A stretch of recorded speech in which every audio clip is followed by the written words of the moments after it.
Merci de nous regarder. Nous parlons du livre Les Jeux de mots. L'auteur est en France, Madame Charlotte Coton, membre cofondatrice de l'association Propolis, mais le livre est édité à Lubumbashi et est sorti ce 27 avril 2024. Alors, vous avez choisi que votre livre, Les Jeux de mots, sur lequel nous prenons tout au moins 25 minutes pour cet échange, que le livre soit édité à Lubumbashi. Pourquoi d'abord le choix de Lubumbashi alors que vous êtes à Paris où il y a plusieurs maisons d'édition, des grandes et des bonnes? Pourquoi le choix porté sur la ville de Lubumbashi? Eh ben, c'est un peu les hasards de la vie qui nous ont amenés à travailler avec la RDC. Mais en fait, on a répondu à un appel à projet de cette maison qui est très orientée socialement, qui recherchait des jeunes auteurs avec un engagement social. Donc pour moi, social égale politique.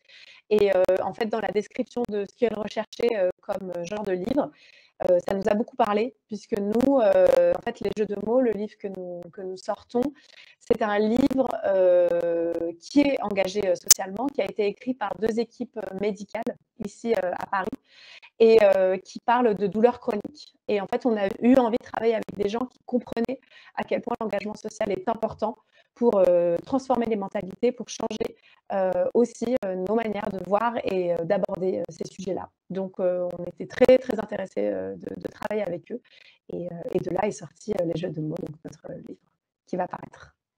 Alors, les livres est édité, les livres est sorti le 27 avril dernier aux éditions EPTAD, ici à Lubumbashi. Peut-être dans un sens ou un autre où vous vouliez aussi répandre un peu l'idée de ce que vous faites déjà à Paris pour que cela soit connu aussi sur la ville de Lubumbashi en République démocratique du Congo, pourquoi pas en Afrique peut-être? Excusez-moi, est-ce que vous pourrez répéter la question? J'ai du mal à suivre, ça a coupé. Vous vouliez aussi à un autre niveau travailler avec les éditions EPTAD afin que les livres soient connus et répandus en Afrique? Oui, alors complètement. En fait, nous, on est une organisation qui est enregistrée en France, puisque moi je suis originaire de Marseille, en France à la base. Mais on a des enjeux vraiment internationaux, puisque Propolis a été lancé en Inde. Donc nous, on a commencé à travailler en Inde en fait au début. On a travaillé, piloté et développé le projet pendant presque un an. Donc là, on est en France, mais on a vraiment, comme je disais, une portée internationale. Et je pense que n'importe quelle occasion de faire parler, d'ouvrir sur ces sujets-là, que ce soit en Afrique, en Asie, en Europe, et ben nous, on saisit l'opportunité. Et comme je vous ai dit, avec les éditions ECTAD, on a vraiment eu cette connexion de comprendre les enjeux sur lesquels on a envie de travailler et évidemment hyper excité d'aller présenter notre travail. Il faut préciser aussi que le livre, c'est pas un livre tout à fait normal. Ce livre, il est basé sur des histoires qui ont été créées, comme j'ai dit, par des professionnels, mais il a la Oui. particularité de ne pas se terminer. Donc, en fait, on propose une histoire où l'héroïne ou le héros se trouve à un moment où il faut faire des choix. Et nous, on arrête nos histoires à ce moment où il faut faire des choix.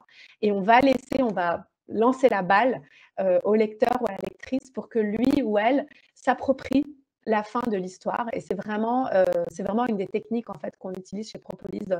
Ça s'appelle la technique narrative en fait, où on laisse le choix, on laisse l'inconscient, on laisse le passé, on laisse aux gens le choix de décider ce qu'ils vont faire à la place de l'héroïne. Et en fait, de partir d'a priori une histoire qui n'a rien à voir avec notre vie et de partir très loin aide à ramener à sa propre réalité et en fait ça ouvre à la conversation. Donc c'est ça qu'on pilote en fait depuis le début chez Propolis. Et là on a envie de donner l'opportunité aux gens, aux enfants et aux adultes d'expérimenter ça avec nous. C'est pour ça que dans le livre au début, on laisse même nos coordonnées chez Propolis parce qu'on est très intéressé d'avoir les retours des gens, que ça soit par le dessin, par l'écriture, par ce que vous voulez, mais d'avoir aussi toutes les histoires et toutes les fins d'histoire de nos lecteurs et de nos lectrices. Parfait. Alors, la particularité du livre, c'est par rapport à chaque histoire, à chaque conte. Il y en a trois dans le livre. Il y a l'histoire de Léo, il y a l'histoire des Fiamma, il y a l'histoire des Billy. La particularité des livres, c'est à chaque conte, ou soit la particularité du livre, elle est globale. donc, comme je disais, c'est vraiment d'arrêter au moment où il se passe quelque chose. Et ce qui est très intéressant, donc ces histoires ont été testées dans le monde hospitalier à Paris. Hein, ça fait 4 mois qu'on travaille sur ça. Et ce qui est intéressant, c'est que chaque fois qu'on teste les histoires, que ce soit avec les patients, que ce soit avec les parents des patients, que ce soit avec des enfants, des adultes, c'est que chaque fin d'histoire est différente. Et je pense que c'est ça qui étonne le plus quand on teste ces outils-là, c'est de se dire l'histoire est assez universelle. Je pense que dans l'histoire des contes, c'est quand même souvent des grandes thématiques qui sont assez similaires. Et de là, de se dire que sur 20 participants, eh ben, il va y avoir 20 histoires différentes de Léo, 20 histoires différentes de Fiamma et de Billy. Et que comment est-ce qu'on va aller détricoter, comprendre pourquoi on a choisi cette fin-là sur nos différents héros. Et je pense que c'est ça le plus intéressant. C'est après, donc évidemment, c'est cette partie de réflexion. Et après, c'est la partie de partage où on va aller en groupe essayer de comprendre pourquoi toi tu as choisi ça et qu'est-ce que moi j'ai choisi, et peut-être même encore une fois aller chercher une fin tous ensemble. Il y a plusieurs étapes à travailler dans nos ateliers, mais là ça nous donne un premier aperçu de à quoi ça pourrait ressembler vos fins. Voilà. Alors, on constate lorsqu'on parcourt ces livres que chacun de vos héros, si on peut le dire comme ça, chaque personnage est confronté, comme vous le disiez d'ailleurs tantôt, au problème du choix face au dilemme qui s'est présenté.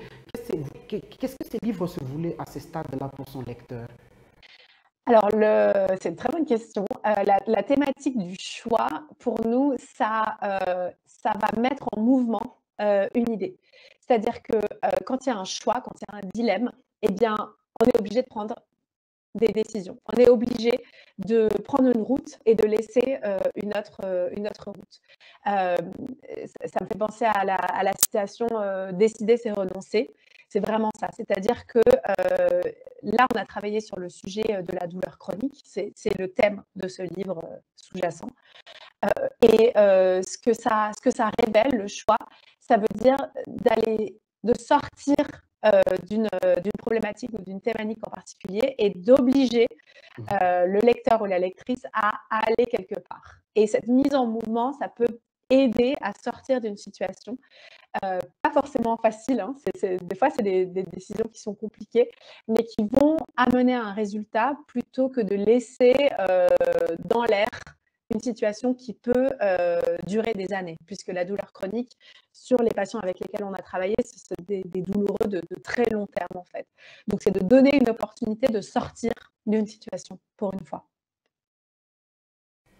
Et comme vous le dites d'ailleurs dans les livres, chaque lecteur peut décider de la fin de chaque histoire du livre, et la fin peut être bonne ou soit elle peut être mauvaise. Tout ce que vous recherchez, c'est que les lecteurs décident de la fin du livre. Pourquoi vous voulez aller à ce niveau-là? Vous voulez créer chaque lecteur qui puisse être créatif s'il le veut ou s'il le souhaite? Parce qu'on pense que utiliser des outils créatifs, ça aide. En fait, c'est comme une diversion. J'aime bien utiliser ce terme. C'est comme une diversion pour ne pas ouvrir à une conversation trop frontale. C'est-à-dire que nous, on choisit de travailler sur des sujets qui sont difficiles à aborder. Ça peut être parler de la sexualité, ça peut être parler de la mort, ça peut être de parler d'argent, ça peut être de parler de douleurs chroniques. Si on s'assoit pendant nos ateliers en posant frontalement une question, on s'est rendu compte que ça ne marchait pas. Parce que dans notre société, que ce soit au Congo ou que ce soit en France ou que ce soit en Inde, on n'est malheureusement pas équipé, on n'a pas les outils pour parler frontalement de tout ça. Et donc d'utiliser le dessin, d'utiliser le mouvement, d'utiliser le théâtre, ça permet de faire une petite diversion, de passer par derrière pour, avec en finalité, d'ouvrir à la conversation. Mais en fait, c'est un processus un peu plus lent, puisque normalement, nos ateliers Propolis, ils durent à peu près 3 heures. Mais on voit que en fait, les conversations et les langues se délient grâce à ces outils-là. Et donc, ce livre-là, nous, on appelle ça un livre-outil, puisque on laisse les pages blanches à la fin des histoires pour vraiment laisser et donner l'opportunité à ces lecteurs de pouvoir écrire leur fin. Et si on avait raconté l'histoire de Léo, de Billy ou de Fiamma du début à la fin, on leur donnerait directement les outils, enfin les outils ne seraient pas utilisés pour pouvoir parler. C'est-à-dire qu'on lirait cette histoire et on se dirait, OK, ce personnage-là a choisi telle et telle fin, mais en quoi, moi, ça me concerne. Donc, en fait, on met le lecteur au premier plan, il devient décisionnaire de la fin de l'histoire. Donc, pour nous, ces outils artistiques sont primordiaux pour pouvoir ouvrir à la conversation. La finalité de ce livre, c'est est-ce qu'on peut parler maintenant des différents sujets. Donc, comme j'ai dit, le thème principal, c'est la douleur chronique, mais chaque histoire, chacune de ces histoires a un thème bien à lui dans cette thématique. Alors, à ce stade, vous souhaiteriez que chaque lecteur qui puisse parcourir le livre arrive par des mondes à donner la fin de l'histoire, ou vous obligerez même à l'issue de ce que vous recherchez avec ces livres et son objectif? Oui, c'est exactement ça. Notre objectif, c'est de faire écrire, de faire parler. Et comme j'ai dit, on a même laissé nos contacts au début du livre pour toute Ouais. personne qui voudrait échanger avec nous. Nous, on souhaite créer un réseau géant de gens qui ont osé parler de sujets et de manière créative. Donc oui, le plus de réponses on va avoir, le plus content on sera. Et l'idée, c'est voilà, de devenir acteur et pas d'être passif dans nos lectures, pour une fois avoir le choix de nous, voilà, de devenir le héros ou l'héroïne de chacune de ces histoires.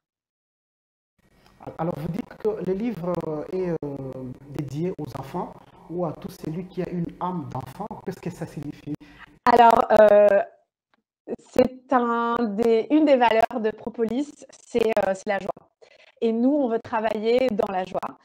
Et ce qu'on a remarqué dans notre pilote en Inde, c'est que beaucoup d'adultes ont perdu la joie que nous, on voit chez les enfants. On a travaillé dans des écoles avec des conditions assez compliquées, dans des ONG où les enfants avaient été maltraités, mais dans la plupart des cas, dès que la partie artistique, dès que les enfants sont sollicités par des histoires, par du mouvement, par de l'art, eh bien, on retrouve cette joie, cette âme d'enfant. Et on aimerait que nos lecteurs, petits ou grands, retrouvent cette âme d'enfant, cette joie d'accueillir des histoires, puisque depuis tout petit, on nous raconte des histoires. Et dans n'importe quelle culture, je crois, qu'il y a cet enracinement par l'imaginaire, par le conte. Et on aimerait que les lecteurs, surtout adultes, parce que les enfants, ils font confiance quand même avec les histoires, que les lecteurs adultes puissent revenir à cette âme d'enfant et se plonger dans l'histoire, puisque les personnages ne sont pas si attendus que ça. Je ne veux pas en dévoiler trop sur le livre, mais voilà, on part dans des imaginaires dans les montagnes, dans les îles tropicales.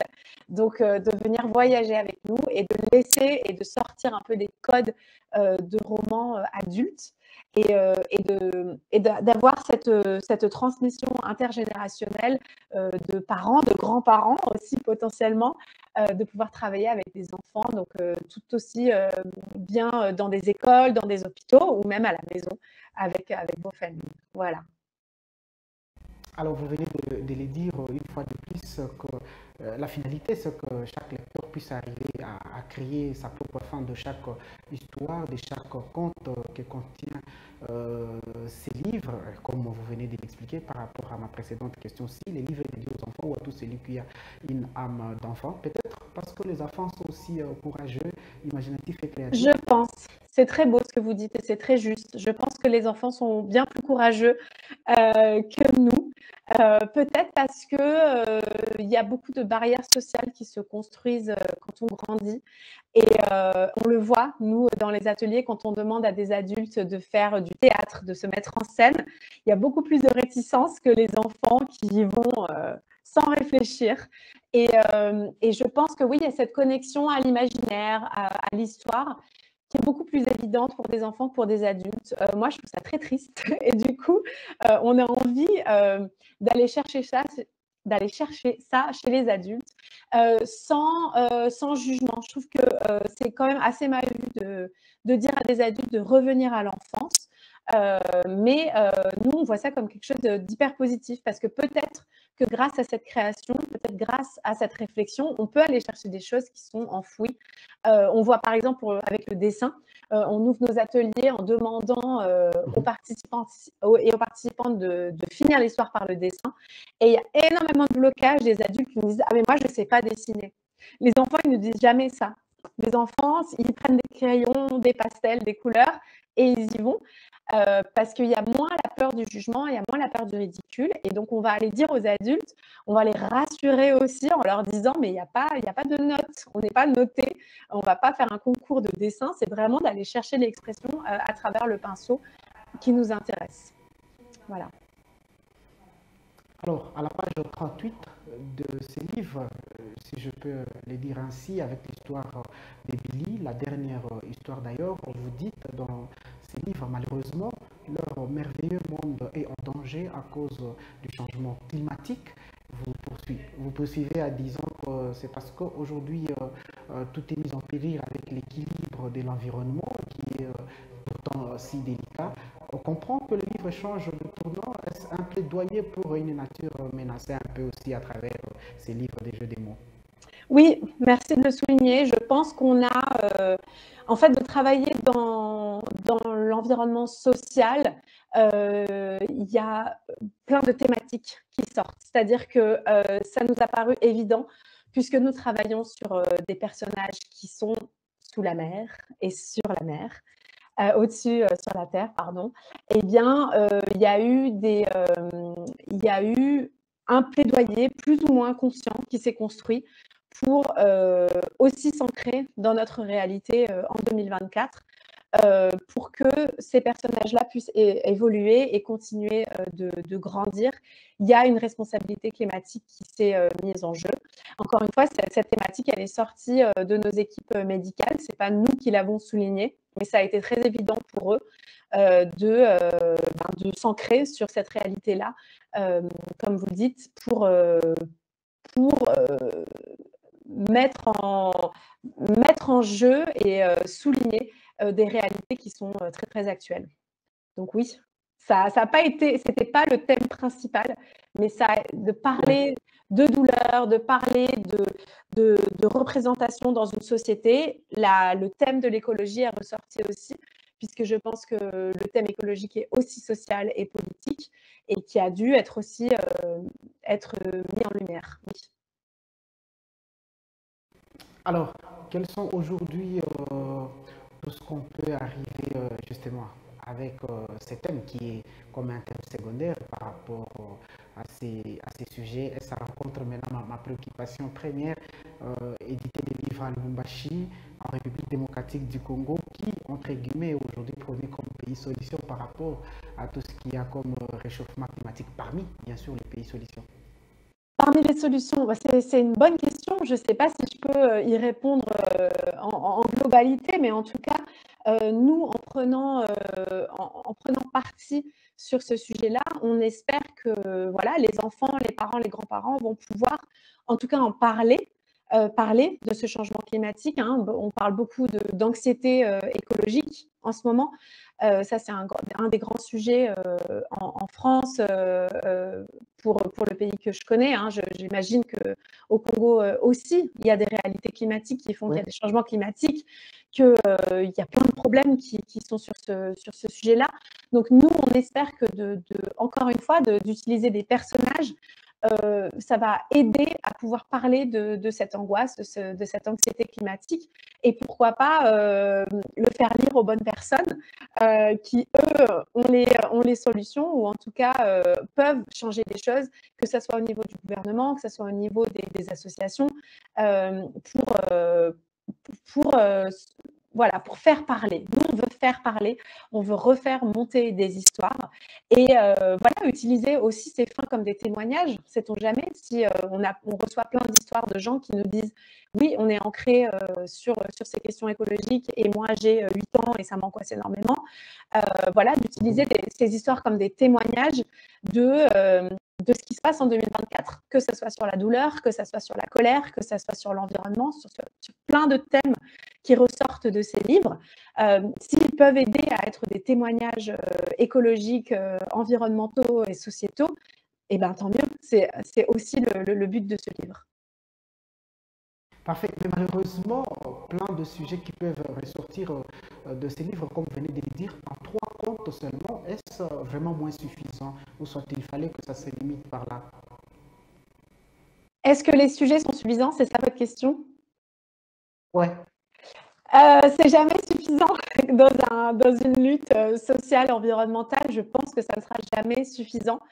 Nous, on est une petite association, hein, on a commencé l'année dernière officiellement et depuis 2 ans officieusement notre travail. On aime se dire que nous ne sommes seulement qu'une goutte dans l'océan, mais au moins on est une goutte, au moins on fait quelque chose. Moi, à la base, je ne fais pas du tout partie du monde des associations. J'ai travaillé presque 10 ans dans des agences de communication. Donc, j'ai toujours été axée sur la parole et la communication, mais de manière plus commerciale, on va dire.